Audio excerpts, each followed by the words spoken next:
visiblement, le Congo est devenu un vrai centre de suppression de jeunes. Je vais dire Pointe-Noire, en l'occurrence. Parce qu'à chaque fois qu'il se passe un CRI.ME ignoble, ça se passe à Pointe-Noire. J'ai été contactée par une famille aujourd'hui. Donc, je vais vous laisser découvrir ce qui s'est passé à Pointe-Noire dans cette vidéo qui va suivre. C'est indescriptible. Moi, je dirais soutien à cette famille. Je suis vraiment de tout cœur avec eux. Je partage ceci pour vraiment leur prêter main forte dans la recherche de la justice de leur fils. Écoutez ce qui va suivre. Vous allez avoir, mais vraiment froid dans le dos. Maman. Maman, si je suis venue vers toi, c'est pour la justice. Tu es une mère et tu peux ressentir ce que notre mère ressent en ce moment, la douleur que notre mère ressent en ce moment. Le cœur d'une sœur brisée m'a envoyé vers toi. Parce que je ne veux pas que cette histoire soit mise dans les archives. Mon frère, Babakana Romial, âgé de 34 ans, a été vachement assassiné dans la nuit du 17 avril, un jeudi. Et c'est le vendredi qu'on a retrouvé son corps. Le vendredi à l'aube, on a retrouvé son corps vers les rails. On a retrouvé son corps au rail, à l'OCH, précisément dans la ville de Pointe-Noire, dans la République du Congo-Brazzaville. Il était pour lui sorti.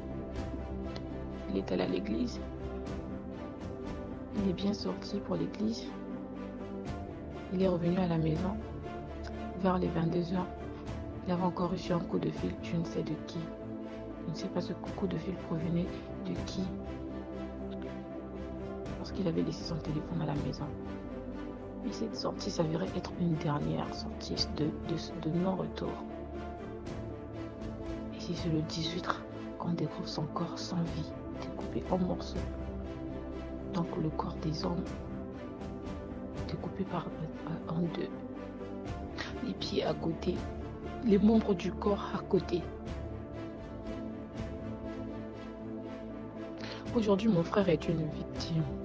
Alors je ne voudrais pas qu'une autre famille puisse subir ce que nous sommes en train de vivre en ce moment. Une famille est brisée. Et les 3 présumés assassins, les principaux assassins sont en liberté. Un père a été ôté à des enfants. Un frère a été ôté à une sœur, à des frères. Donne-moi la joie que j'ai perdue. Relève ma tête. Vraiment, je ne sais pas. Je ne sais pas. Et lorsqu'on a essayé de mener nos investigations, quand on avait trouvé le corps, on est allé au central. Puis il y avait une témoin, une certaine maman, elle habite seulement dans le quartier, dans la réelle qui suit notre réelle, Maman Bibita. Et apparemment, lorsque Yaya était sortie cette nuit-là, elle s'était vue avec Yaya à la veillée dans le quartier là-bas. Ils se sont rencontrés, ils se sont salués. Elle avait même demandé à Yaya de l'acheter le jus et elle avait dit qu'elle devait l'acheter le jus le lendemain. Mais on ne savait pas qu'il ne savait pas qu'il ne devait pas voir ce dit lendemain. Donc la maman, on l'a emmenée au central, elle a témoigné alors que c'était les fausses. Ce qu'elle disait là, tout était faux. En fait, c'était une mise en scène, tout. Elle avait tout arrangé. La seule chose qu'elle avait dit en vrai, c'est qu'elle s'était vue avec Yaya et ils avaient discuté. C'est tout. Et lorsqu'on l'a libérée, elle est rentrée chez elle. Elle est revenue au lieu de la veillée pour dire aux parents et aux frères et sœurs qui étaient là, vous croyez que parce que on m'avait demandé d'aller témoigner, donc vous croyez que j'allais vendre mon fils? Vous avez déjà vu une maman vendre son fils? Parce que mon fils a tué votre frère, votre fils. Mes frères étaient même en colère, on a essayé de les calmer. On a appelé la police. Vous savez très bien que la maman est en train de protéger son fils. sait là où se trouve son fils. Elle a fait fuir son fils, mais vous la libérez. Vraiment, maman, aidez-moi. Aidez-moi à sensibiliser. Aidez-moi à sensibiliser la population. On connaît tous les réalités de la justice congolaise. On connaît. Je ne voudrais pas que la mort de mon frère soit vaine. Je veux vraiment la justice pour mon frère. Ceux qui ont fait ça doivent vraiment payer.